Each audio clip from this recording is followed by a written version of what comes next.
आज का वचन, पहला पाठ मीका का ग्रंथ, अध्याय 7 पद संख्या 14 से 15, 18 से 20। तू अपना डंडा लेकर अपनी प्रजा, अपने विरासत की भेड़ें चराने की कृपा कर। वे जंगल और बंजर भूमि में अकेली ही पड़ी हुई हैं। प्राचीन काल की तरह उन्हें बाशान और गिलाद में चरने दे। जिन दिनों तू हमें मिस्र से निकाल लाया, उन्हीं दिनों की तरह हमें चमत्कार दिखा। तेरे सदृश कौन ऐसा ईश्वर है जो अपराध हरता और अपनी प्रजा का पाप अनदेखा करता है, जो अपना क्रोध बनाए नहीं रखता बल्कि दया करना चाहता है। वो फिर हम पर दया करेगा, हमारे अपराध पैरों तले रौंद देगा और हमारे सभी पाप गहरे समुद्र में फेंकेगा।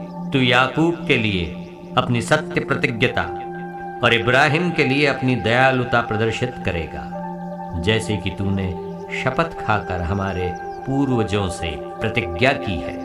यह प्रभु की वाणी है। सुसमाचार संत मत्ती अध्याय 12 पद संख्या 46 से 50। ईसा लोगों को उपदेश दे रहे थे कि उनकी माता और भाई आए। वे घर के बाहर थे और उनसे मिलना चाहते थे।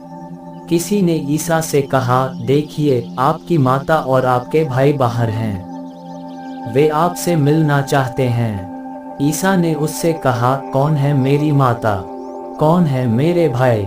और हाथ से अपने शिष्यों की ओर संकेत करते हुए उन्होंने कहा, देखो, ये है मेरी माता और मेरे भाई। क्योंकि जो मेरे स्वर्गीय पिता की इच्छा पूरी करता है, वही है मेरा भाई, मेरी बहन और मेरी माता। यह प्रभु का पवित्र सुसमाचार है।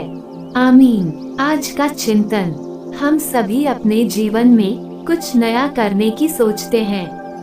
अपने बीते जीवन से भविष्य में एक अच्छे जीवन की कामना करते हैं। उसी तरह इजरायली जनता भी अपने बीते दिनों की याद कर उसकी कामना करते हैं। आज के पाठ उन्हें पुनः उनकी अच्छी परिस्थिति में लौटने का दिलासा देती है, क्योंकि उनका ईश्वर अपने विधान के प्रति हमेशा ही सत्य प्रतिज्ञा बना रहता है। पर उनके बीते जीवन में जाने की अभिलाषा पुराने जीवन नहीं बल्कि नए स्वर्ग और नए पृथ्वी की निशानी है। यह एक नए परिवार की परिकल्पना है। इजरायली जाति ने ईश्वर की प्रजा के रूप में अपने आप पर घमंड किया और अपनी परिस्थिति का गलत फायदा उठाया था। ये प्रजा एक विशेष जाति के लिए थी, पर नई प्रजा किसी विशेष जाति या बिरादरी या लोगों के लिए नहीं, बल्कि उन लोगों के लिए है जो ईश्वर की इच्छा के अनुसार अपना जीवन बिताते हैं। इसी नए परिवार का समर्थन वे आज के सुसमाचार में भी करते हुए कहते हैं, जो मेरे स्वर्गीय पिता की इच्छा को पूरी करता है, वही है मेरा भाई, मेरी बहन और मेरी माता। उनके ये शब्द वास्तविक रूप में माता मरियम में पूरे हुए, जब स्वर्गदूत के संदेश को सुनकर उन्होंने हामी भरी काना नगर के विवाह में असहाय लोगों के लिए यीशु को कार्य करने का निमंत्रण दिया।